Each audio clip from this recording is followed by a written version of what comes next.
बंधू आणि भगिनींनो नमस्कार. आज देशामध्ये सर्वत्र जनगणनेला सुरुवात झालेली आहे आणि जनगणना ही अतिशय महत्वाची प्रक्रिया आहे.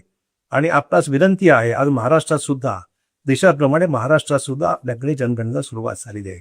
नवीन तंत्रज्ञानाचा फायदा एवढाच आहे की आपल्याला स्वगणना, सेल्फ इन्युमरेशन ज्याला म्हणू, हे सुद्धा आपल्याला संगणकावर बसून स्वतःची माहिती पूर्ण देता येईल, ज्यामुळे आपल्याला स्वगणना म्हणजे सेल्फ इन्युमरेशनचं काम अतिशय सोपं होणार आहे. त्यामुळे जनगणनेमध्ये सहभागी व्हा.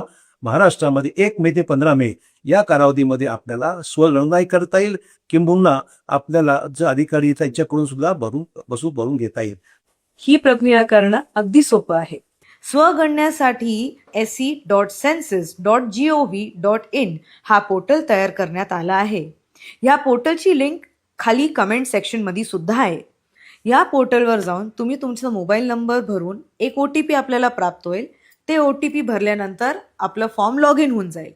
30 असे विविध प्रश्न आहेत, ते प्रश्नावळी आपण भरून घ्यावे आणि ह्या फॉर्मला शेवट जेव्हा आपण सबमिट करतो, ते सबमिट केल्यानंतर आपल्याला एक रेफरन्स कोड प्राप्त होतो. तो रेफरन्स कोड आपण जपून ठेवावे आणि जेव्हा आपल्याला जनगणनाचे कर्मचारी आपल्या घरी येतील तेव्हा हा रेफरन्स कोड आपण त्यांना देऊन आपली जनगणना हा प्रोसेस कंप्लीट करून घ्यावं. हे आपण मोबाईलवर, कम्प्युटरवर, लॅपटॉपवर कसंही भरू शकतो. ही प्रक्रिया अतिशय सुरक्षित आहे. या फॉर्ममध्ये असे कोणतेही प्रश्न नाहीत जेणेकरून आपले बँकचे डिटेल्स किंवा आपले कुठले पर्सनल डिटेल्स डिस्क्लोज होतील. आपल्या सर्वांना विनंती आहे की डिजिटल जनगणनेमध्ये सहभागी व्हा.